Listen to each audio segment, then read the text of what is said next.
सही नहीं चला, बता दिया। हाँ, विश्राम में खड़े हो आराम से अपनी जगह। आज नहीं मारूंगा, इतने दिन से करा गया तुम्हें।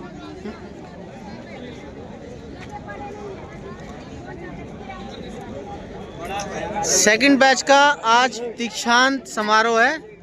सेकंड बैच ट्रेनिंग का सेकंड बैच और मॉर्निंग शिफ्ट। क्या नाम है आपका? Gaurav. Gaurav. Yes sir. Uniform कैसी लग रही है? फाइन फाइन, बढ़िया सर। और ट्रेनिंग बेस्ट सर, एकदम। कुछ सीखा? बहुत कुछ सीखा सर।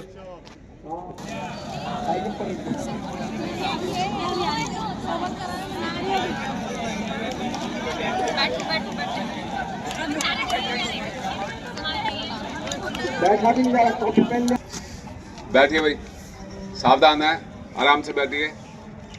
अभी हमारे साथ में डीएसओ सेंट्रल श्री गिरवर सिंह जी हैं। वो आपको क्या act, home guard act, rule regulation इसके बारे में बताएंगे। ठीक है, तो ध्यान से सुनिएगा। जो नोट करना चाहे नोट कर सकते हैं। आइए गिरवर साहब।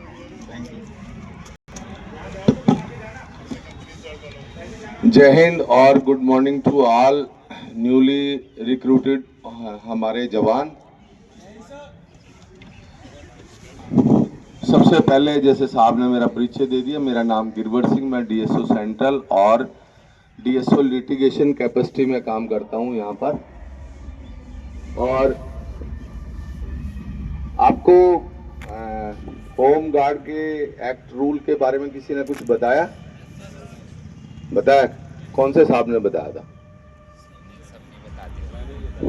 साहब ने बताया, ओके। उसके अलावा सबसे पहले एक्ट रूल तो मैं बाद में बताऊंगा। पहले होम गार्ड का गठन कैसे हुआ था और इसमें क्या क्या वो है। तो होम गार्ड का गठन, एक छोटी सी बात है कि बॉम्बे आपने सुना होगा, जिसे आज मुंबई कहते हैं। ये एक राज्य था पहले, ठीक है, जैसे महाराष्ट्र की अब राजधानी है, लेकिन किसी टाइम ये राज्य था आजादी से पहले। तो वहां पर क्या हुआ कि कॉमनल राइट्स हो गए 46 में। क्लियर? कॉमनल राइट्स हो गए, तो उस कॉमनल राइट्स को कंट्रोल करने के लिए मोरारजी आम पब्लिक और कुछ जो सिविलियन डिपार्टमेंट हैं उनको उन्होंने उसको कंट्रोल करने के लिए या कुछ स्पेसिफाई करने के लिए लगाया और उनको एक नाम दिया गया। क्या नाम दिया गया? Home guard. और उससे उनका ये प्रयोग इतना सफल रहा कि दंगे भी कंट्रोल हो गए, शांति भी हो गई और एक नए तरह की फोर्स बनाने का एक मौका मिल गया जिसका नाम है दिल्ली होम गार्ड। ठीक है, उसके बाद तो होम गार्ड का वास्तविक रूप से गठन कब हुआ? है ना? चीफ कमिश्नर का मतलब, चूंकि दिल्ली में कोई एक्ट नहीं है, दिल्ली का अपना एक्ट नहीं है और कई स्टेट में अपना एक्ट था ही नहीं, तो उसको चलाने के लिए दिल्ली में उस एक्ट में मैंने बताया कि चीफ कमिश्नर, तो चीफ कमिश्नर यानी जो सबसे बड़ा कमिश्नर, प्रमुख कमिश्नर। तो यहाँ चीफ कमिश्नर कौन है? ऑनरेबल एलजी साहब। ध्यान रखिए, ऑनरेबल एलजी साहब। तो एलजी साहब को पावर दी गई, he can make a rules और he can amend the rules. मतलब वो रूल बना सकते हैं, रूल को अमेंड कर सकते हैं और इस संस्था को भी चला सकते हैं। तो चूंकि दिल्ली में नहीं था, तो आज भी दिल्ली में कौन सा एक्ट लागू होता है? वो और आपके लिए लागू। क्लियर? तो कौन से रूल हैं? Delhi home guard rule 1959। क्योंकि संस्था की दिल्ली में ये संस्था बाद में आई और एग्जैक्ट 20 जुलाई 1959 है, लेकिन इसको जो संस्था का जो रूल है वो दिल्ली होमगार्ड रूल 1959 बोला जाता है। अब एक्ट में 10 सेक्शन है। कितने सेक्शन है? 10 सेक्शन। सेक्शन मतलब धाराएं। और रूल कितने हैं? 18 रूल है। कितने रूल हैं? 18 रूल है।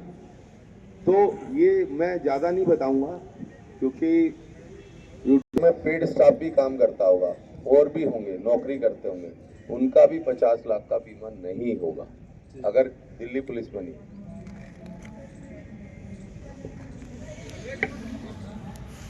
उसके अलावा